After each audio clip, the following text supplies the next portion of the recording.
Oh, what is this? What is this?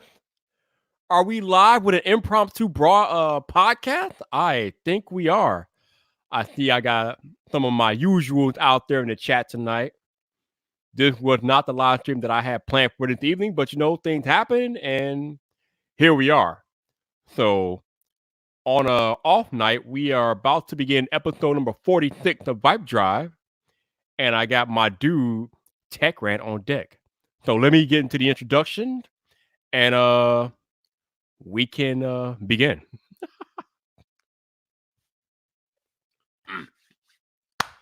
Whew, okay.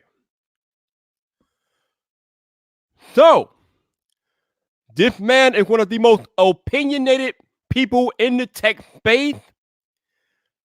By now, you are probably aware of who he is. We call him Tech Rant. And he is coming up next on VypDrive, episode 46, which starts now. What's up, people? This your boy Viper, the man about tech, and welcome back to another episode of VypDrive. This is the podcast about tech, hosted by the man about tech. And tonight, I am bringing in one of the loudest, most opinionated voices in the YouTube tech space. Let me bring in my man, Trenton Marshall, a.k.a. Tech Rant. How you doing, bruh? Oh, I'm doing good. Browns are actually winning for once. I know, right, man? You never know what you're gonna get with good old Baker Mayfield, right? Right. I'm just praying. Just win. Now, since you are a Brown fan, let me ask you, what are your thoughts on one Baker Mayfield? He's doing pretty good, honestly, for his second year. I mean, a lot of people are going to be like, "Oh, well, he messed up," and I'm like, he's second year quarterback. Okay, like not everybody's going to be amazing their second year, or if they are, they get so high, and then all they have to do is go down. So, right. But yeah, like I was in shock when they took him number one overall. Like, what was it, last year, the year before last? I was shocked, man. That was crazy. As a Browns fan, you don't get shocked anymore because they have surprised me in every single way possible. There's you think there's no more surprises, but then the surprise comes and you're just like, "Oh well." No doubt, man. No doubt. But as this is a tech podcast, let me get into the tech side of it. So, you originally went by Tech Rant, but now you're using your government name, Trenton Marshall. But my question to you, Trenton, is what brought you to YouTube? I tried. Let's see, what was the original reason? I came to YouTube mainly at first to watch videos, but somewhere, I worked it up in my mind that I was going to be a, famous Call of Duty player, and we all saw how that turned out. And where did I go from there? So Call of Duty videos didn't work. Then I came across Casey Neistat, and I said, "Oh, this dude rides around on the skateboard and runs with a camera. I can do that." No, I can't. So, and then I was always more so into tech because of like my job in IT and stuff. And I was like, well, let me start doing the tech stuff. And then I started to figure out that me and cinematics and tech really ain't all that it. So long story short, this actually came down between a conversation between me and my girlfriend because I was trying to figure out what I was going to do. And she literally told me, she was like, well, why don't you just, share your frustrations about tech with your audience and stuff. And I kind of looked at her like, no, I couldn't do that. And then she kind of gave me that look like, I just gave you a good idea. And then I was like, you know what? I'll give it a try. Well, I think the lady was onto something because you have definitely carved out a nice niche for yourself here on YouTube, ranting about tech, man. Oh yeah, it's a very, very rewarding niche. You have definitely made it though. But I think not too long ago you were doing drone videos on YouTube, right? Yeah. So for those of you who may remember way back, I did start a drone channel, and I still have my FAA license. It's still valid until next year because drones were coming out and they were getting popular. Then the FAA came along and they're like, hey, we need to regulate these drones. If you're going to fly commercially, if you are going to make money off of drones, then these are the things that you need to do in order to get licensed. There was also like a lot of safety issues with people, crashing drones into, people's faces and stuff like that. So Oh, wow. somewhere along the line, I was like, well, let me make a drone safety channel. And it kind of started off, just like any other YouTube channel where you start to make videos and stuff like that. But I really didn't see like the demand for drone safety. Like, sure, maybe about, I don't know, 1,000 people really actually care to the point to where they might watch it. But even those people have already done the research on what to do. So I kind of just moved on from there because I didn't see it really progressing from there. No doubt, no doubt. Yo, shout out to my man Tenant Live for the $5 super chat. Thank you, sir. Definitely appreciate you supporting me and what I'm doing here on the podcast.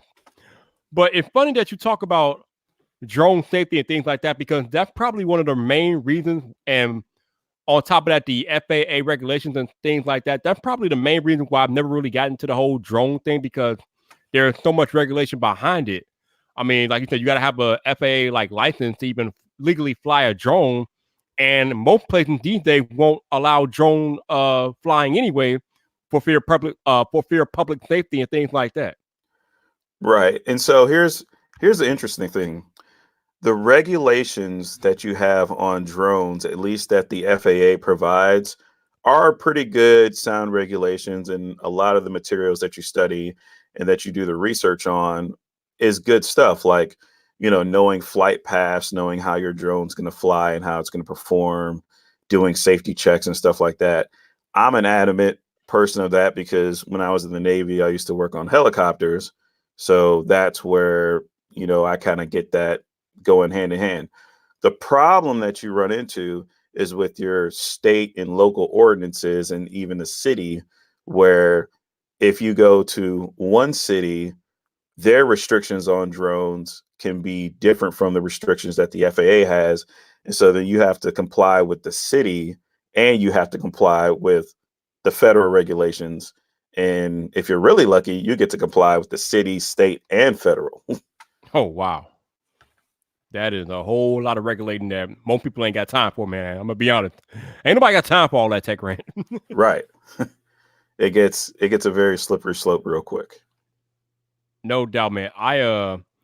So I work in IT myself, and I know there was a guy who used to work in my company who has drones, and he one time he flew a drone over a parade, and the FBI were none too happy with this individual. So yeah, they ended up confiscating his drone and taking it apart. Yeah.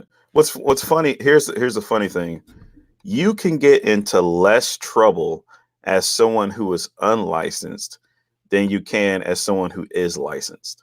Wow. So if you're licensed and you fly into the wrong place or whatever, they come down on you real hard. If you're unlicensed and you're just like, oh, I just bought this from Walmart, and they're like, all right, whatever, don't do it again.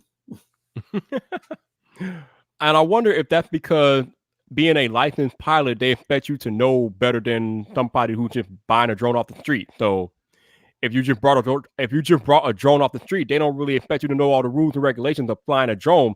But if you actually went through the training and have an actual valid drone license, and you're still doing stuff that you're not supposed to be doing, then yeah, I could probably see why they would come down harder on somebody with an actual license. True, but the flip side to that is, okay, let's say you take your drone out of the box and you lift it up in the air to fly around for hobby purposes. You're not making any money, no one's paying you, for hobby purposes. You can do more stuff just because you're flying as a hobbyist than I could do as a licensed pilot who wants to take out their drone and take a picture of a building. There's like infinitely more things that I need to check. And that's why a lot of people don't want to get licensed, and they fly without a license because they know that there's more restrictions on licensed people, and you can get away with more stuff as an unlicensed person. That is crazy how that works, though, man. That is just bananas how that works. Yeah, that's life. So I've been following you and watching your content for a little while now. I don't know how long, but it's been a little while. But we got to talk about when your channel began to gain some traction on YouTube. And you probably know where I'm going with this. We got to talk about D video, the LGGA. Ring a bell? Yes. So, Mr. Trenton, you got to tell us, because I think this was the first video of its kind on your channel where you practically went at another creator, but you just didn't go for the small fish. No. You went after the top of the top, the man, MKBHD himself.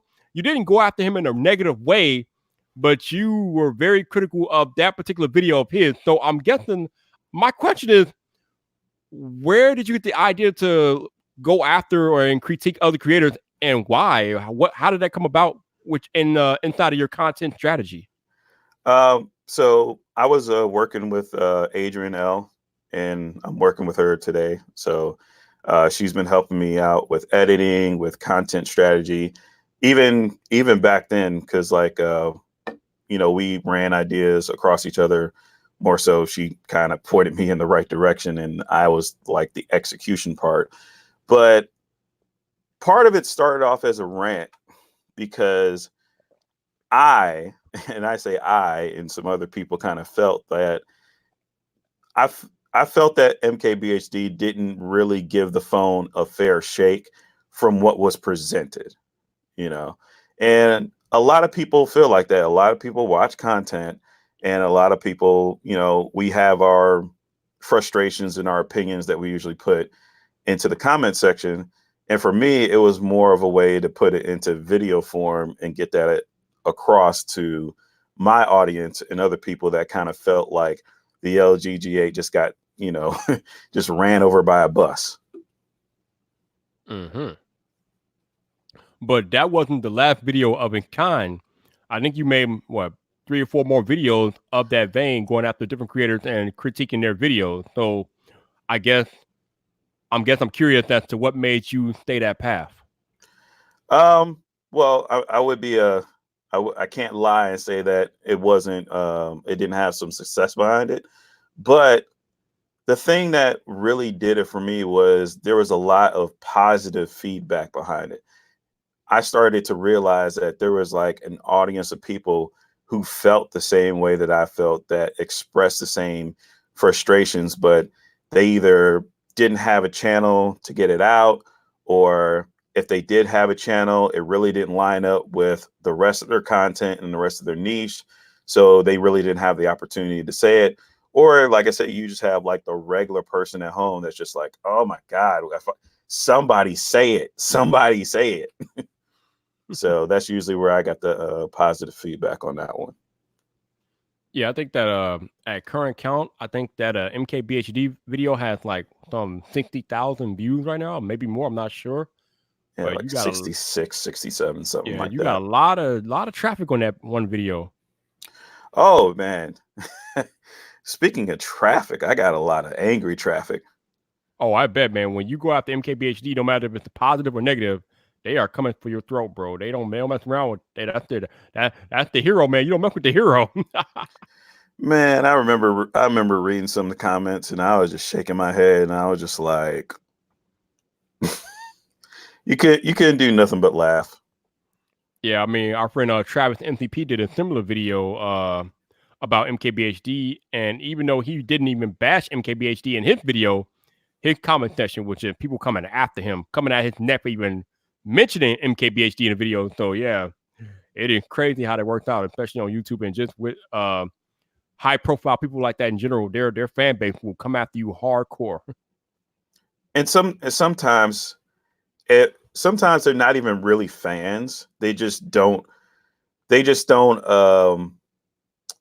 see it from the point of view of like, oh, well, you're a small creator. Oh, you don't have a lot of subs. Oh, who are you? And what can you block? Like, they just look at it that way. Mm-hmm. So Yeah. it's Yeah, it's funny that you mentioned that because I remember when Taylor Tech shouted me out in one of his vlog videos, and I made a video titled something about Taylor Tech knows me or something like that. I had people. Oh no, I'm talking about the wrong thing. Actually, I started calling myself the captain of Team Apple in my videos, like very early on. I think in the first video I ever did on YouTube, I called myself the captain of Team Apple, and somehow I just kept doing that. And in some of my later videos, I would have people coming into my comment section like, "You're not the captain of Team Apple. Taylor Tech is the captain of Team Apple." I'm like, "Listen, fools, you Google it and see who face pop up. It won't be his. Shut up." yep. It's crazy how that works, man. So you were on the path of doing video critiquing different creators in their videos. Like I said, you weren't really bashing them. You were just critiquing their videos on YouTube.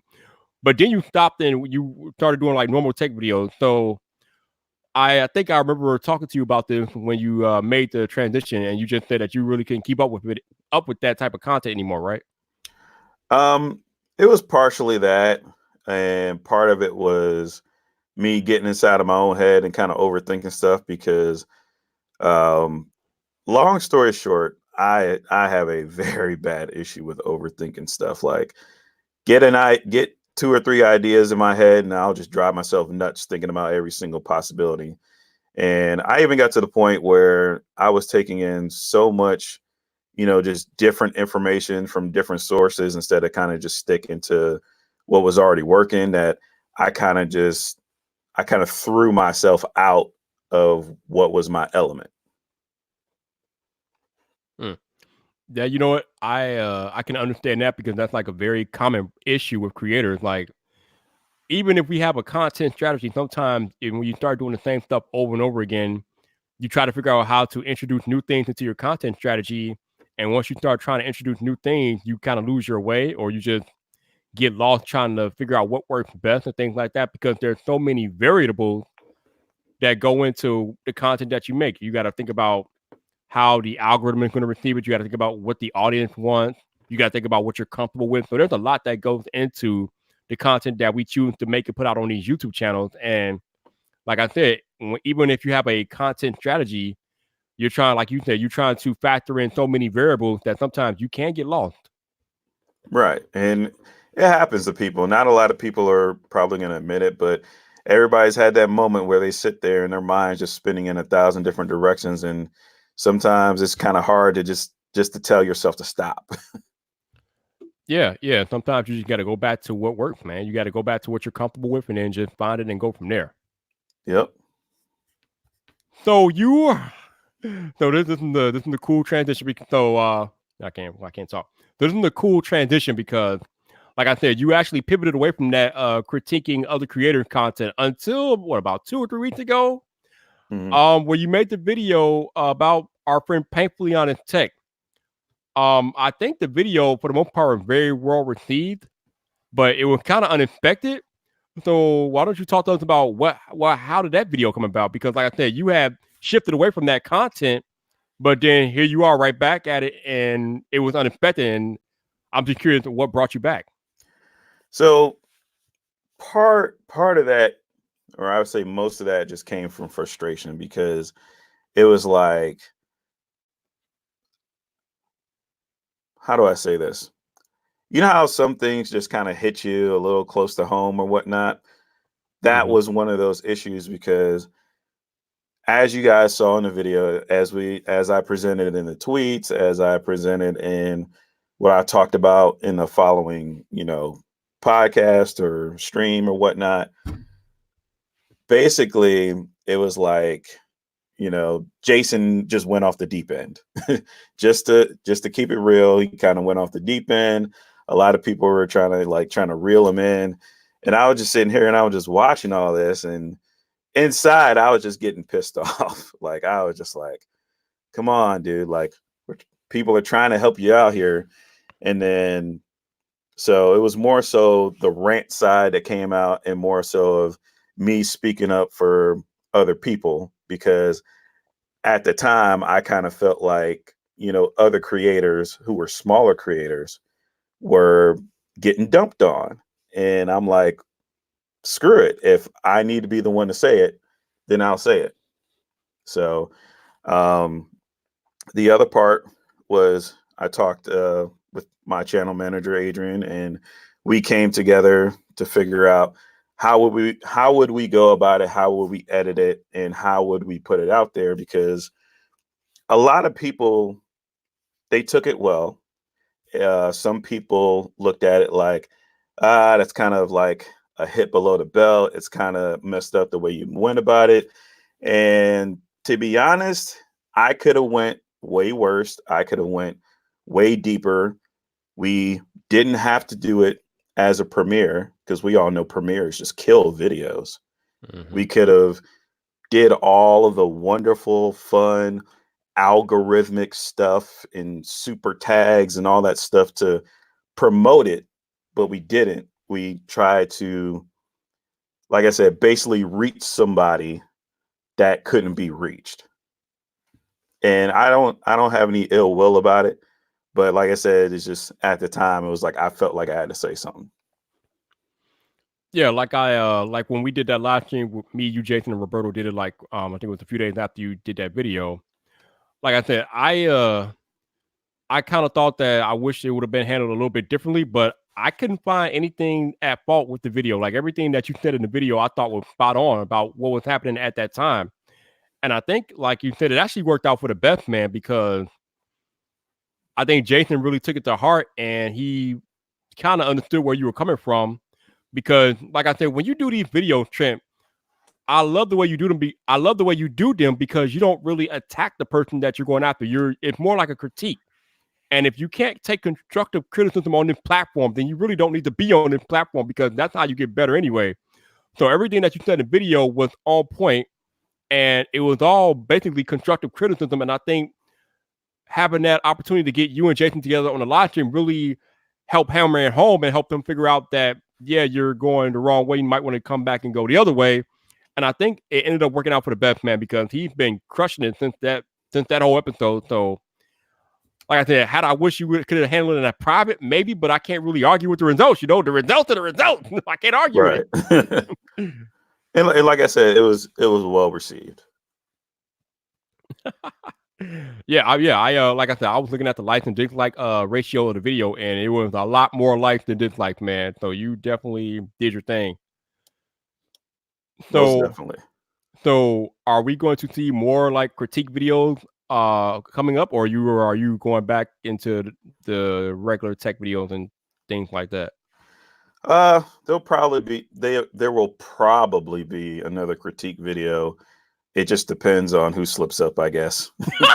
So you out there like the Marquez Brownlee Twitter police. You're like the YouTube police. If you catch them slipping, bro, they in trouble. Yeah, and okay. So let me go ahead and say this now, right? Mm-hmm. So I'm not going to say the person's name because, God, this video was terrible. But somebody actually made a response video to one of my rants, and this guy, oh, he made the video like 20 minutes long, and whoo, Lord. So I will go and say this. If y'all want to make a response video to me, or you want to critique me or whatever, hey, it's a free YouTube, it's a free internet. I don't care, it's not personal, okay? It's not personal at all. It's really not.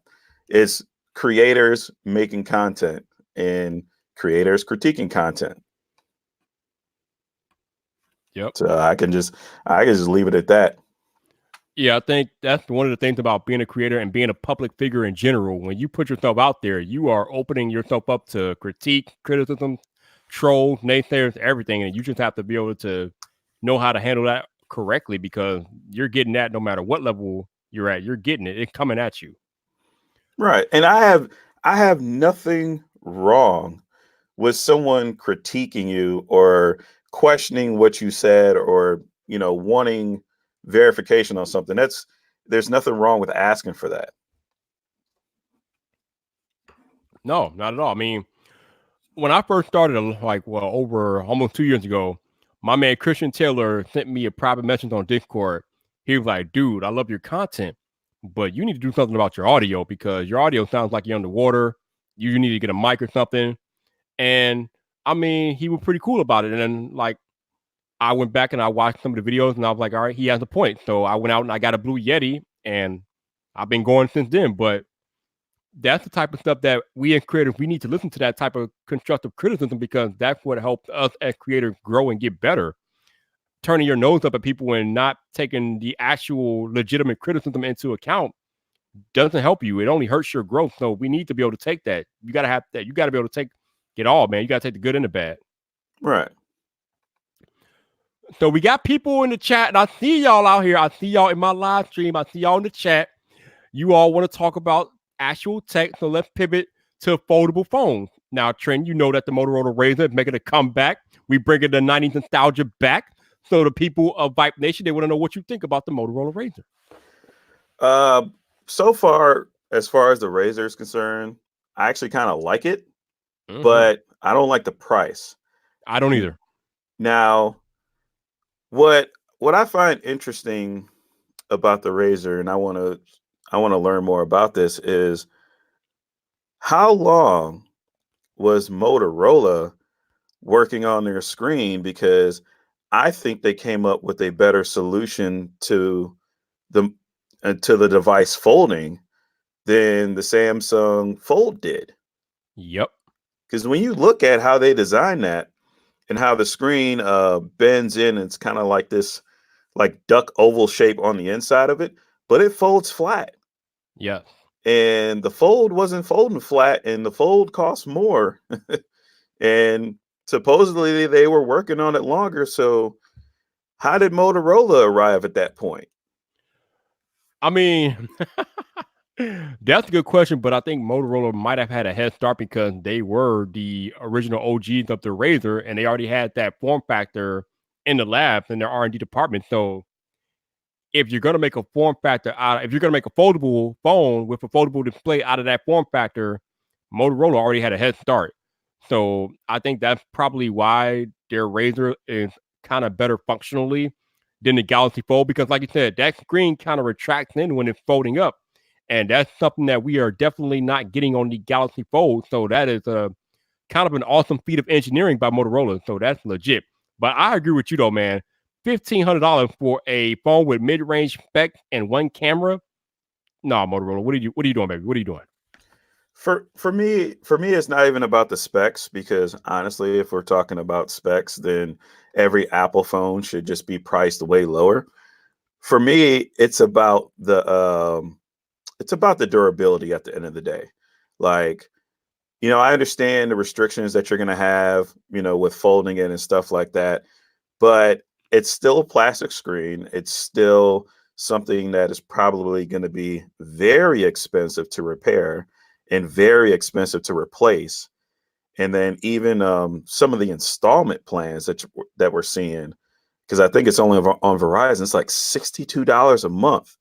And I'm just not sure that people are going to pay that much for nostalgia. A few people will, but I don't think a whole lot of people will do that. Yeah, I don't know if it's $60 a month, because there are Verizon phones that cost that much that are they look a little bit less than that a month, but maybe.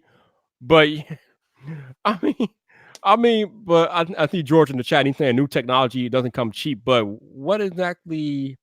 It's not really. I mean, it's new, but it's not like all of it's not new. Like I said earlier, they're using a Snapdragon 710 with a 16 megapixel single camera on the device. Like, the only thing that's new on that device is the folding display. The other tech, the internals, is old internals and old tech. So I don't know if that old tech justifies that price just because it folds. Like, literally, the only thing that's special about the Motorola RAZR in 2019 is that it folds. Like, that it has a foldable display, I should say, because the old one, the OG RAZR, folded too, kind of, or the flip phone. But the only outstanding feature on this new updated version is that it folds. Everything else is just run of the mill. So I don't know, man. I don't know. But here's the kicker with that. And this is kind of a point that I wanted to bring up in like the tech community.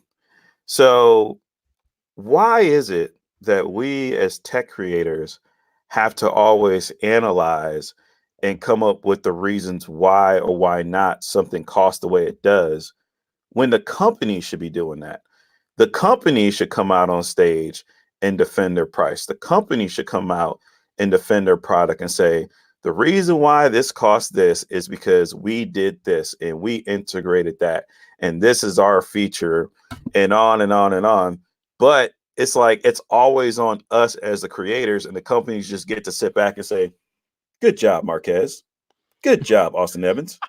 Good job. Thank you. Thank you for doing that for us. Well, like with the companies like Apple and Samsung, the companies who actually like give the YouTubers and other creators like first access to the device, that's all a part of their marketing. If they know these tech YouTubers are going to go out there and analyze the device, then that's less marketing dollars they have to spend to do it themselves. So that kind of makes sense if you look at it from that point of view. But, true, but how much does it cost to really do that on stage? I mean, but you got to think. I mean, you got to think about it. I mean, theoretically, they should be doing it before they ever hit the stage. But do they? I mean, I guess they do. But I don't know, man. I don't know. Right. That's what I'm saying. That I wish it was more so on the companies to defend their price. Just like, okay, if you go down the street, let's say you go to a store and you go in there and you go to go buy something and it's too high. And then you say, hey, is there any way you can come down lower on this price? And then the clerk or the store owner says, no, I can't come down on the price. Then you say, why? Usually, most people will just be like, look, I got to pay for these lights. I got to pay for this roof. This is what went into doing this and doing that. That's why that is the price that it is. And then most people kind of understand after that. But when you just come out with a product and say, yeah, that's just what it costs, and then you just leave it up to everybody else to buy it, or everybody else you give it to kind of, work through all of your marketing and inner workings, then you're kind of just left with a bunch of people who really don't know why it actually costs the way it costs. Everybody always says, hey, they have to do marketing. Hey, they have to do R&D. Hey, they have to do this. Well, it would be nice if the company actually showed that breakdown instead of everybody assuming that is what it is. See, but on the flip side, what you're asking companies to do is to open themselves up to possible criticism, because when they're on stage making their product presentations, they don't want to do those type of breakdowns, because then you're opening yourself up to that criticism, and then that kind of deflects from the reason why they're on stage in the first place. That's like going into a job interview and interviewing for a job and openly telling the people that you're interviewing with your weaknesses. Nobody does that, because when you're in a job interview, you want to present your best self possible. So when these companies are on stage, they want to present their best product possible. They don't want to entertain any negative connotations when they're introducing that product. So that's probably why you don't see that type of analysis on stage from a company, and they leave it to the YouTubers and the analysts to do that for them, because then it's coming from them. It's not coming from the actual company. Oh, no, trust me. I understand why the companies don't do it. I'm just saying it would be nice. It would clarify a lot of things. So you're asking for consumer transparency from big brands? Why not? Why can't I, as a paying consumer, ask for more? Why can I not do that? Because everybody is paying for this stuff. We are paying for this stuff. They make the stuff, we pay for it. Mm-hmm. And it's literally gotten to the point to where consumers are almost shunned from asking questions or wondering where their money is actually going to go. And a whole bunch of different things that I'm not even going to get into, but it's just like, if you rewind time, there was more like Will and Dylan and stuff with stuff. And it's just like, now, if you don't want to pay $1,000 for a phone, the instant judgment that a lot of people come to you, oh, what are you, broke? You can't afford this. You can't. No, I just don't want to pay $1,000 for a phone. That's just me exercising my right as a consumer. So I kind of vie more for the consumers. Okay. These companies are making money hand over fist, like straight up hand over fist. So no. I'm more for the consumer. No, you bring up a good point. Consumers should be allowed to ask no questions, but when you're on stage, when you're a brand and you're on stage presenting a product, your consumers aren't usually the ones in the audience. You got journalists and technical analysts and things like that. Those aren't. I mean, yeah, they may or may not buy the product, but those aren't the average consumer per se. So they're not really there to ask some type of question. Well, they will, but by that point, by the time the product gets to the consumer, they don't really have an idea of the technical breakdowns that you're asking for. So then you get a situation like you got with the Galaxy Fold, because nobody in Samsung asked those type of questions before they put that phone into the hands of their initial reviewers. The damn thing broke in 48 hours. Had they asked the type of questions that you are talking about before that phone ever got into the hands of a Marquette Brownlee or Mr. Mobile, maybe we don't have the Fold fiasco that we had the first time over, and we don't have to have Samsung re-releasing the Fold the second time if those type of questions had been asked in the first place. So you make a very good point when you say that these are the type of questions that should be asked of companies when they're presenting these products in the first place. Yep. And I mean, I just, like I say, I look at things from both sides. Like, I understand where companies come from. I understand where consumers come from. But I look at it this way. If I'm a company and I can justify my price and I can justify my product for the regular consumer and the technical aspect, then you're just straight up winning. Yeah, but then you have situations like Apple and iPhone, and the iPhone, to my knowledge, has never had external storage. It's never had an SD card slot. And yeah, I think maybe tech people complain about it every once in a while, but for the large part, Apple has never really had to address the fact that iPhones have never had internal storage because the iPhone itself has been so good. So when these companies bring these products out and the products are so good that they can like just fly over any questions or criticisms of the product, then sometimes those questions that you want, Tech Rant, they get lost because of the brilliance of the product. Like iPhone not having SD card support, nobody complains about that because it's iPhone, you know. But if it's an Android, let an Android not have SD card support, then we throw a pitch for it. So it's kind of crazy the way that works. So I'm glad you brought that point up. I'm glad you brought that point up because not to really talk about Android versus iPhone, but most of the speculation behind why the iPhone doesn't have an SD card slot is because Apple does not want to break their security, their walled garden. They don't want you to have certain access. That is what a lot of people bring up. It would feel so much better if they just said it. They wouldn't lose sales. People wouldn't look down on them. They could literally just come out and say, look, we don't have an SD card slot in our phone because we are worried about malware. We're worried about this messing with our system. We're worried about this, and we want to keep this product as secure as we can for our consumers. What is so wrong with saying that? I even in my last video about the SD card slot not being in the MacBook Pro, Phil Schiller, as you saw in Jonathan Morrison's video, Jonathan Morrison straight up asked him like, hey, is there a chance that we see the SD card slot back? And then Phil gave the PR answer of not enough people use it. We don't see the demand for it. Well, you can't really see a demand in a port that's been removed from a computer for the past 4 years. So, gee, I mean, just say why you don't want to put it in there, and people will accept it because one, you have no other option with Apple. Like you can't go anywhere else. So it really doesn't make any sense to kind of come up with a comfortable omission on a product when there's no competition to that product. Just say why you don't want to put it in there. If you didn't want to put the SD card slot in the computer because you feel that is not the future and it's quote unquote traditional media, as he said, then just say it and let people move on with it. People can be upset. People get upset at Apple every single year. No matter what Apple does, people get upset, but they still sell no matter what. They're not selling because they had the courage to remove the headphone jack. Everybody saw through that. People like customers and consumers are so tired of PR and so tired of omissions and flat out being lied to, where it's just like, look, we already know you're just going to bend us over a barrel. Just be honest about it.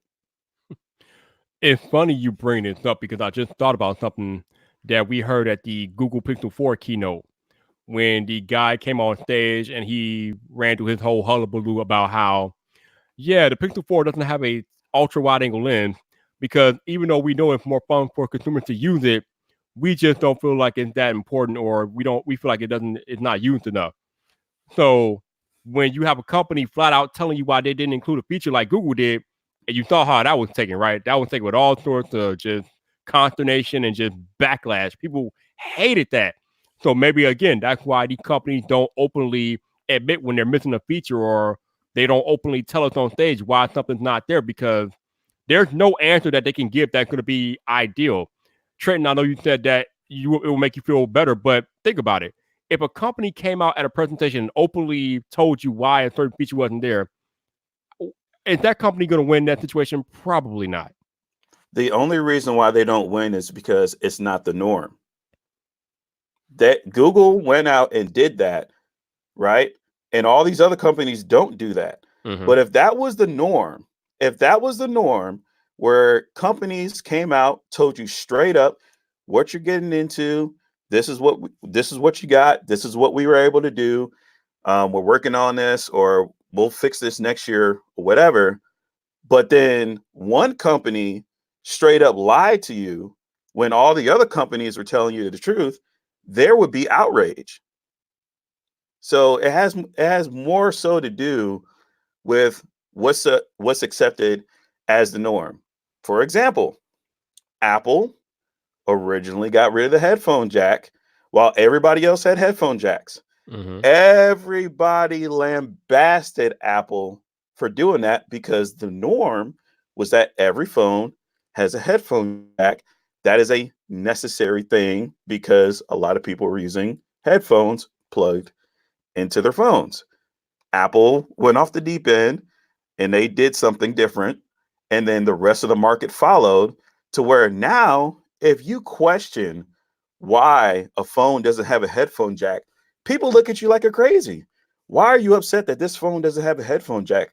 These phones haven't had headphone jacks for years. Apple did it first. Everybody's using Bluetooth. And then now you're sitting there looking crazy like, wait, what? No. You didn't flip that around on me. Like, we used to be upset that phones didn't have headphone jacks. Now it's normalized. So all it takes is a company to start the trend. If Apple came out next year and said, look, all right, we ain't putting an SD card slot in there because we want y'all to use this. And here, we have the stuff for it. And this is the future. That's what we're moving on to. Every other company would be like, oh my God, Apple did it. We're going to do it too. Yeah, but how many companies have the moving power, the needle power that Apple has? I would say about 3. Samsung could definitely do it. They could definitely do it. Huawei could definitely do it. And for some reason, if LG could figure out how to pull their head out of their own marketing ass, they could do it too, because they're up there. There's no one there to really tell them no. There's really not. Nobody cares enough about LG to care what they're doing, though.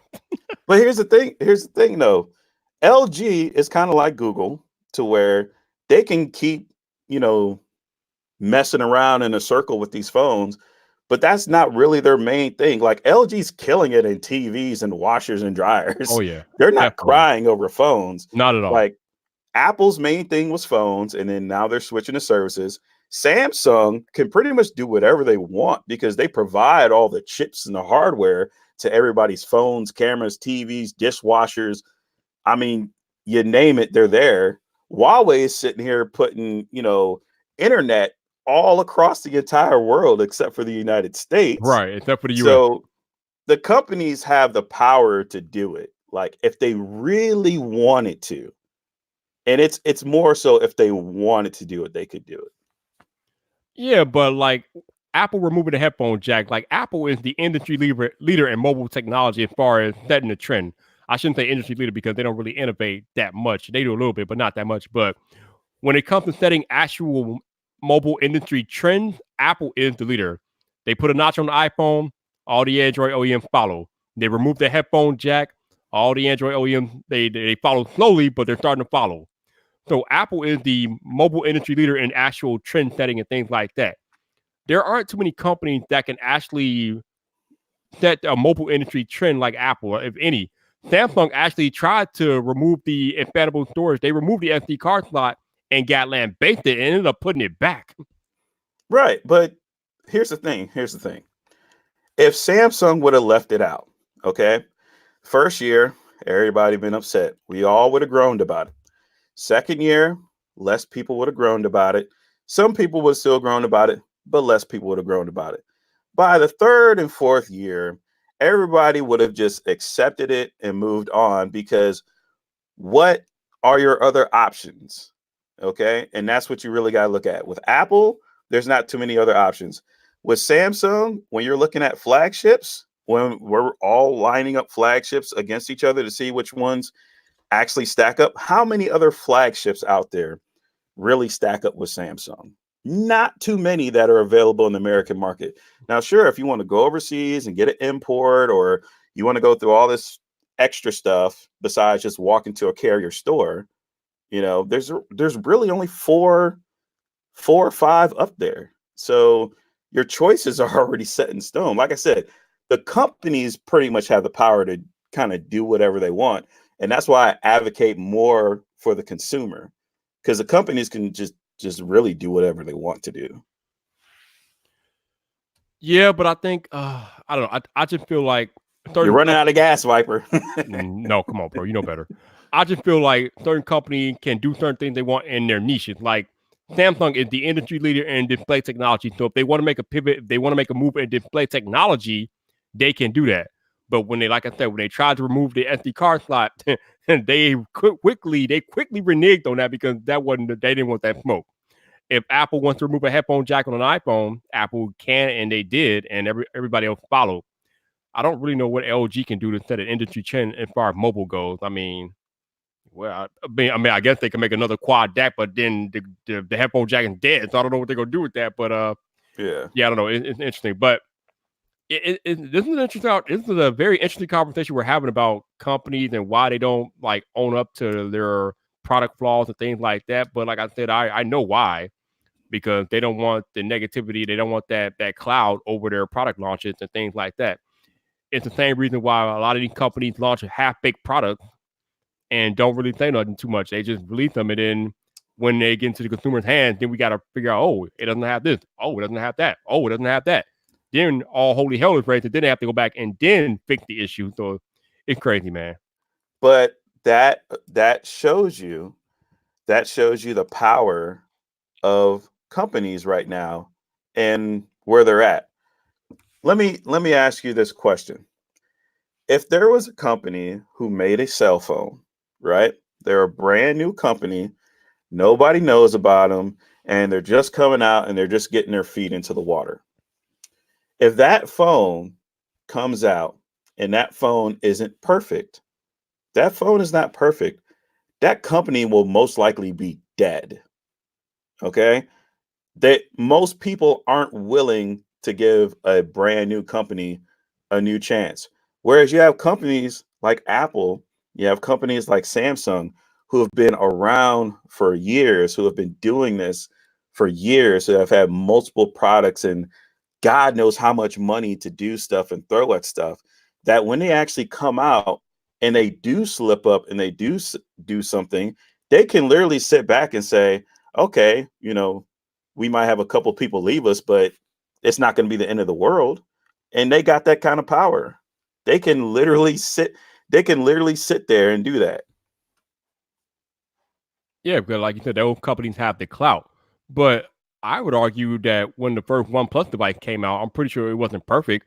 But yeah, here we are, 6-7 years later, and OnePlus is now becoming a fourth. So they grew over time, and they weren't well known. They were pretty much brand new when they came with the OnePlus One. So I don't know if I can say that a company can't make any mistakes when they're coming out the gate and just be dead, because OnePlus has proven that you can come out the gate and gradually build over time and build yourself up to something respectable. True, but OnePlus is harder critiqued than Apple is. Like, okay, I guess I don't know if this is starting a tech debate on live or whatnot, but let's go down this road anyway. Would you or would you not agree that even if OnePlus did everything right, right? They nailed the launch, they nailed the wireless charging, they nailed the price, they nailed the updates and everything. And then Apple came up and screwed something up again, which for some reason they managed to do that every single year. Would Apple still be in a comfortable position and not be threatened by OnePlus? Oh, of course. And so by that, there's certain positions, there's certain companies that literally have gotten to the point, and I will include Google too, to where they can literally fuck up every single year and people will still give them a pass, or the company will be completely fine. Whereas other companies, if they screw up once, that's it for them. Oh, but yeah, I mean that I mean you're talking about Apple, a company that's been around for over 40 years, dude. So of course Apple have built up that clout to where they can get away with a few misses and they'll be all right because people know that Apple has a reputation of making premium products, even if you got issues like the Apple Watch not handing off Wi-Fi or MacBook keyboard being faulty and things like that. That doesn't mess up 40 years of Apple's body of work. So of course Apple has that built up clout over 40 years, as opposed to a OnePlus, which is fairly new in the mobile game. And if they come out slipping, I mean, they're just starting. So of course, if they come out slipping, people are going to be harder on them. They're like, dude, what are you doing? But Right. when you have that built up clout, then yeah, you get more leeway with consumers and things like that. Of course. Right. And I believe, as time goes on and as, OnePlus expands and they get into more people's hands and get into more people's stores, they will get to that point to where they're kind of beyond reproach. Yeah, they're fastly getting there. I mean, every year OnePlus is making better devices all the time. And you know me, I've been battling these OnePlus fanboys over a year about their lack of wireless charging, but they keep omitting it and they just get more popular. It's like they're rebelling against me personally. I feel like Marquez, I feel personally attacked every time a OnePlus device comes to market without wireless charging. It's an insult to me, but yet they get popular and popular year over year. So yes, OnePlus is definitely doing their thing. Right.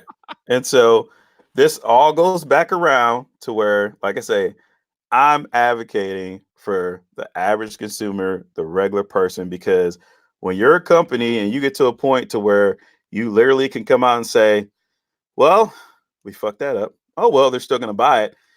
That rubs me the wrong way. I'm just being honest. No, and you have every right to feel that way. But like I said, you have to understand that when you have 40 years of body of work, a couple of F-ups that you put them aren't going to tarnish your reputation all that much.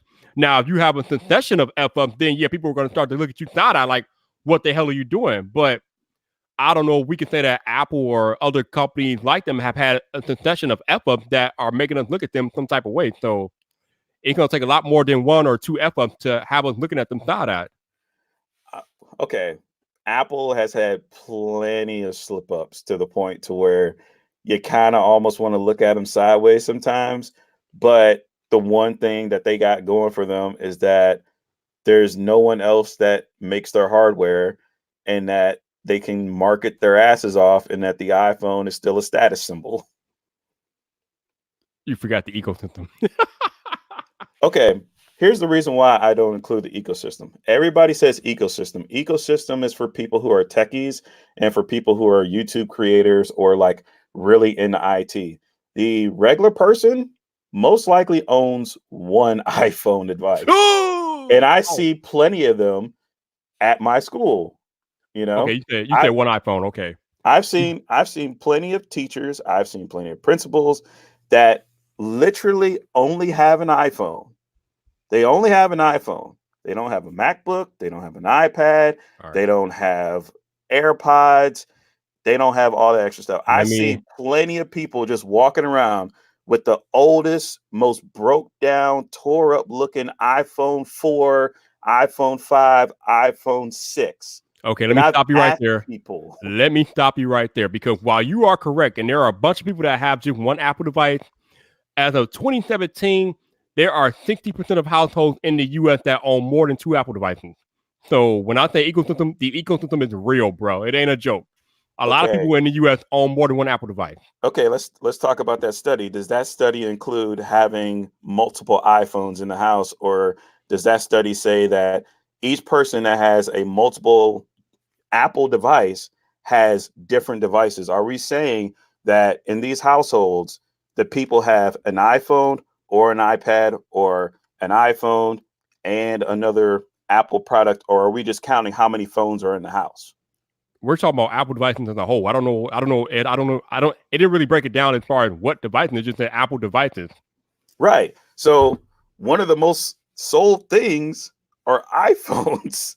So that's where I'm kind of looking at that study. Like, I need more information on that, because right now I could say that, okay, I can say right now 100% of households have light bulbs. Okay. But which ones? Are they GE light bulbs? Are they Philips light bulbs? Are they Home Depot light bulbs? Like, you kind of see where I'm going with that. I know, because when we talk about multiple Apple devices, that's part of the ecosystem. If you have more than one Apple device, you have the makings of an ecosystem. So I don't see where you're going with that. Okay, so I'm getting lost on this. So let me ask the clarification question here. Okay. If I have an iPhone, right, and my girlfriend has an iPhone, and we reside in the same residence, is that considered being in the ecosystem?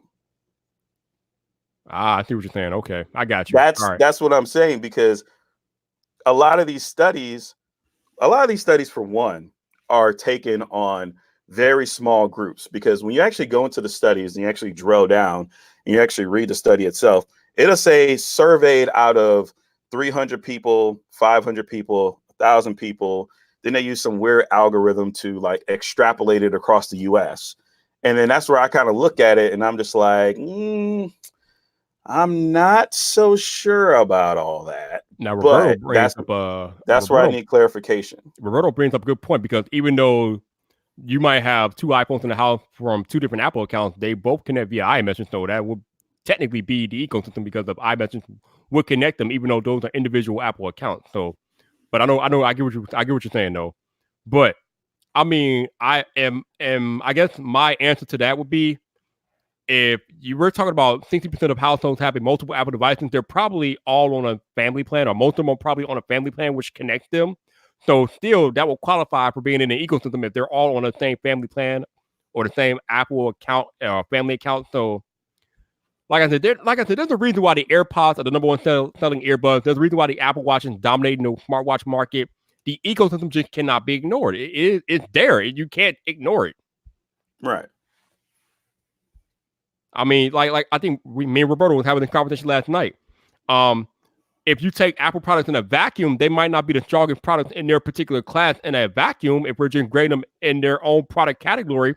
But like I told him last night, the ecosystem exists. It is the sole reason why nobody can touch Apple right now, because even to this day, no other company has figured out a way to even rival the Apple ecosystem. And until they do, Apple will dominate. That's why I keep saying that if Apple keeps coming up with products that directly integrate and tie into the use of iPhone, which iPhone is the most popular smartphone in the world, if Apple keeps coming out with products that directly integrate with iPhone, that product will have the potential to dominate its class, period, because it ties in with the iPhone, which is the most popular smartphone in the world.